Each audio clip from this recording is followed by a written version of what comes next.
in the documentary. My man Fred Carrington. He's got a lot of stuff to talk about, not just about the show you saw, but prior to, like say, the making of the show, how long the show has been out there and out there waiting for you to go and buy it and maybe think about what you see and hear. A program I work with called Operation Athlete out of Lower Manhattan. It was a college-bound program where we help young people to go away to college, fulfill their dreams. And it's been a very successful program. It lasted 40 years.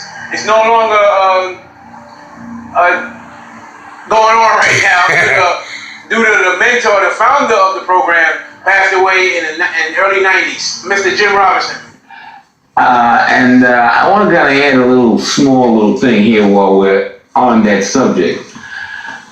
I think I mentioned it once before, so please bear with me. I mentioned one idea about tying the tubes.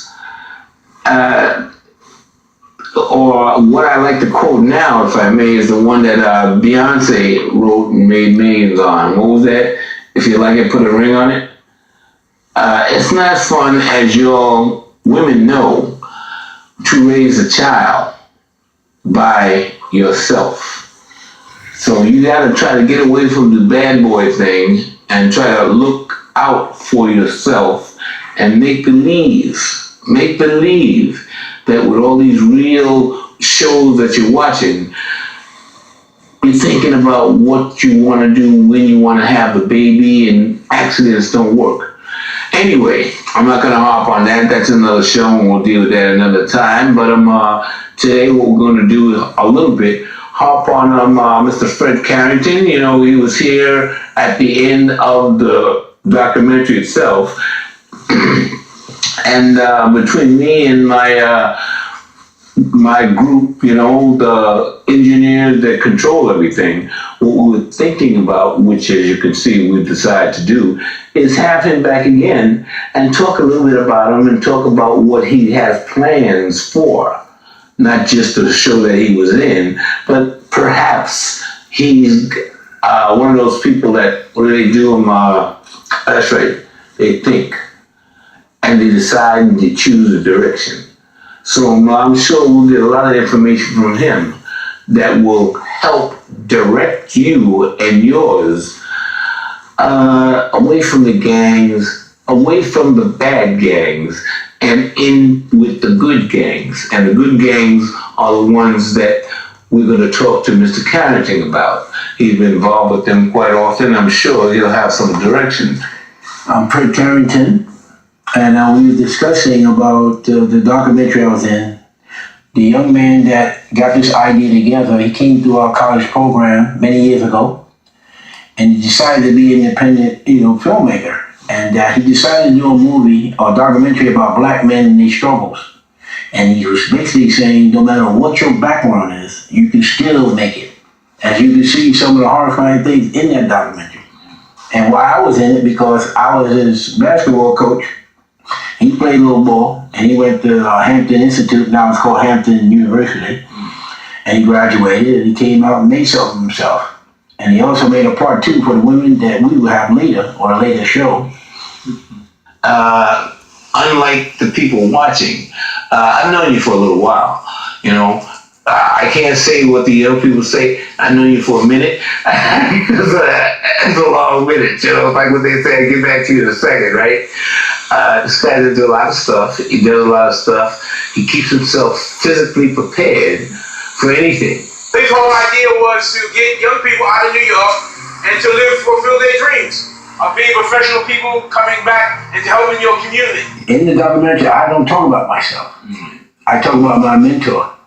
So what we're doing now, we're digging up he's been passed on since the mid-'80s.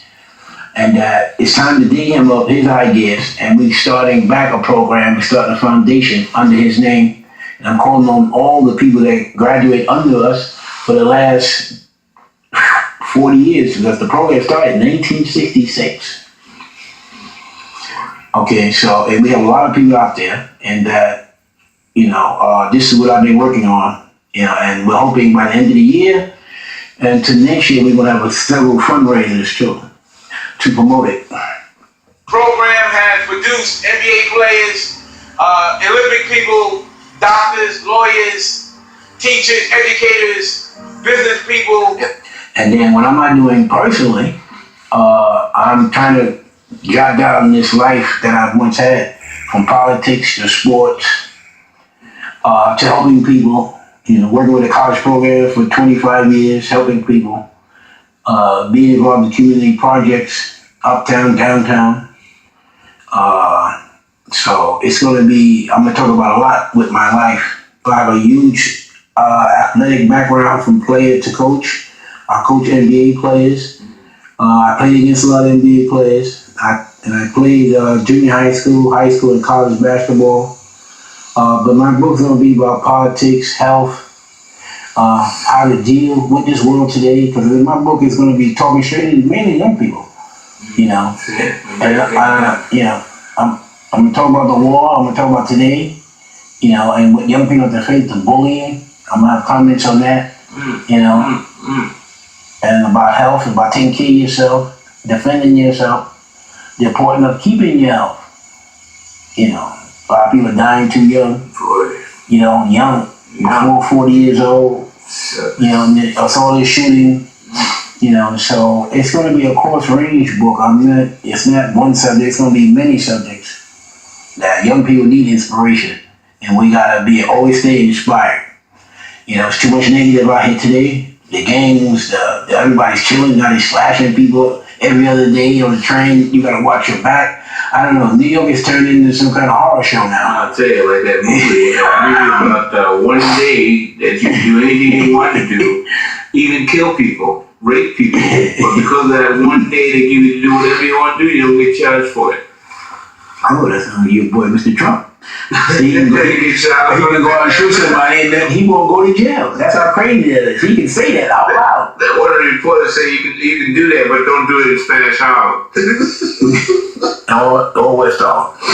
But my life has been about service and helping people, and having a mentor that I guess stayed with me, no matter he's been passed on for a number of years. And this, like I said, this project with the documentary inspired me to go back. Now we got to move to do something in his name. He's been gone a long time and it's been inactive. Now I got to galvanize the forces, because we got a lot of successful people out there, all walks of life, you know, that everybody give a donation and help us for his dream now. You know, so that's what I'm working on, the book. And hopefully I'm going to do a DVD with the book. I'm going to ask Mr. Clay help me out, and his engineer. I'm going to respond, I guess, from the book and from the documentary and what I'm doing and some new stuff. But I say stay focused and stay on your dreams and have a multitude of dreams. I mean, don't just be one thing, you know, because you can be many things and you can accomplish many things. You're going to fail too. You are going to fail. Get back up. Continue on. Have plan B, C, and D. You know, it's very important to have a multitude of plans. To me, you know, you just can't say I'm going to be a doctor and that don't work, then hell, I'm not going to do nothing. Hey, I'll be a lawyer. I'll open up my own business. I'll be an educator. I'll open up my own program. You know, I'll help people. And that's what our young black people need, and young black men need to know. We have to come and help our community out. And that by helping your community, you'll be helping yourself.